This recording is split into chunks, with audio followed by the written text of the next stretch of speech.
Hello again and welcome back to another one. And today we have a couple of topics to cover, from one that's left fans in shock due to details that explains why Eminem keeps to himself. And we got to find out about this thanks to a recent interview with Joyner Lucas. And Joyner got hip-hop fans on the internet writing think pieces about Eminem at the moment, and we'll get to more on this in a bit. Today we also have another one that's left social media in shock, and this is bigger than hip-hop, as Diddy is reportedly in hot water at the moment, as reports even suggest that Diddy is on the run. And as expected, 50 Cent has been going in on social media, so much so that even Jay-Z is getting it from 50 Cent at the moment due to his alleged close ties with Diddy. And we'll get to this at the latter part of the video. And Eminem's lyrics on Kill Shot is making a comeback on social media over the Diddy situation. We've got a lot to unpack in this one, and starting with the rumored Eminem album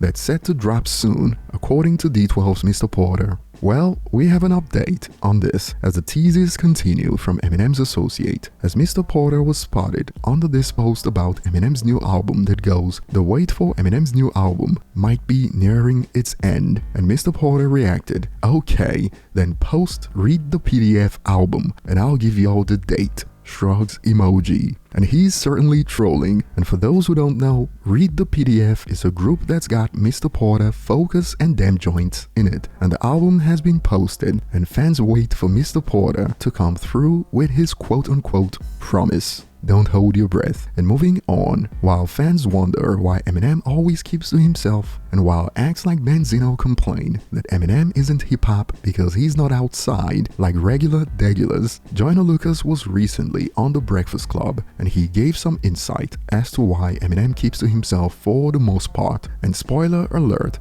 this isn't news to those who have been informed about Eminem over the years. Check out snippets from The Breakfast Club. It started making me like realize like why niggas like Marshall move a certain way. You feel me? Because like with that niggas, like getting on the phone with him is like you could probably hop on the phone with Barack quicker than you can hop on the phone with Marshall. That nigga's calling you from a line where his manager's assistant is calling you from a 1-800 number, and then it's just like elevator music, and then it's like, please hold, Marshall's coming to the phone, you can't have his number, it's not accessible, you can't talk to him. It's like hopping on the phone with the president, right? And it's like, I always wondered like, why this nigga move like that? I had a conversation with him on the shoot of Lucky You, and I'm like, yeah man, like anytime you want to talk or anytime you want to build, you know, just you can hit me, you know what I'm saying? Like we could talk and we could build on his music shit, you know what I'm saying? And I could tell he was really like real standoffish, you know what I'm saying? And I would ask Royce like, yo, why is he like that? He's like, man, that nigga's just been through a lot of shit. You don't really like, you know, he's very closed off from people, right? And I'm just like, damn. And I never understood it, right? And when I started, you know, experiencing this shit that I was experiencing, I got it instantly. I'm like, this is why this motherfucker he don't want new friends. Like, he don't want, you feel me? And it's like, I get it. And we got more from Joyner Lucas, who shut down Charlemagne for trying to use words like, quote, was, when he described Eminem's level of superstardom, since according to the IFPI's latest reports, Eminem was objectively the second biggest hip-hop artist in the world in 2023. And for some context, he dropped his first project in '97, and his last project dropped in 2020. And so Joyner Lucas had to clear it up for Charlemagne. Check it out. And he was the biggest star in the world at one point, so imagine. He still is.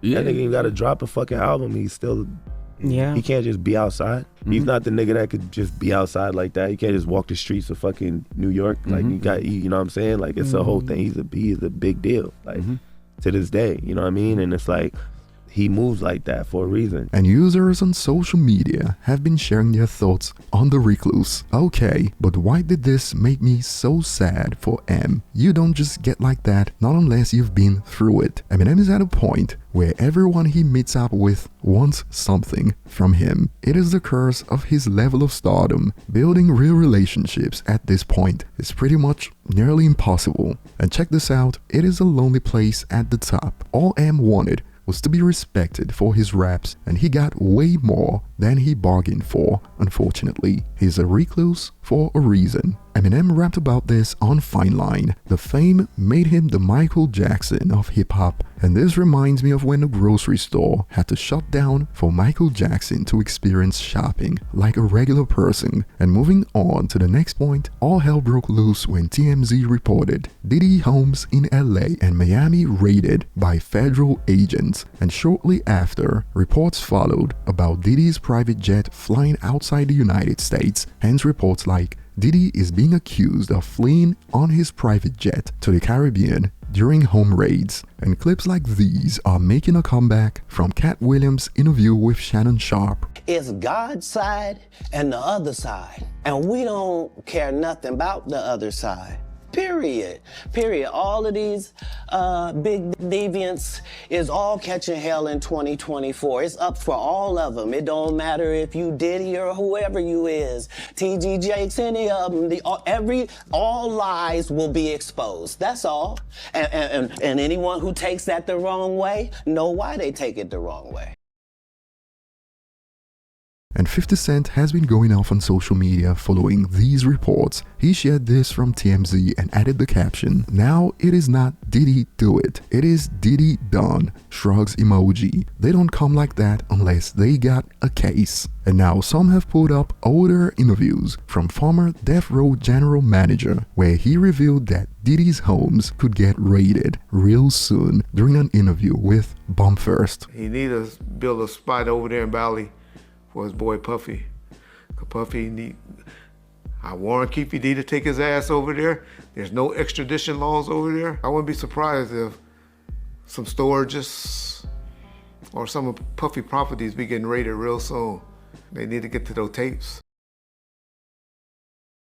And posts like these have gone viral on Twitter. He is running, y'all. Accept it. He left his kids and his entire team. He knew the raid was coming. Someone warned him. He made it out in the nick of time. Diddy is running. And some have brought up Diddy versus Eminem following these reports. Remember when Diddy told Budden that he would handle Eminem after M wrote that Tupac line on Killshot? Loudly crying and laughing emojis. MF have been taking L's non-stop ever since, while Eminem getting his flowers and collecting diamond and platinum plaques. But to be fair, there's a theory that Diddy has been handling Eminem behind the scenes via the media. There was a wave of negative Eminem press since Killshot dropped, and it slowed down in 2024 that just happens to coincide with when Diddy started going through it. And there are users on social media who believe this theory. I remember Puff and his camp giving out a very eerie statement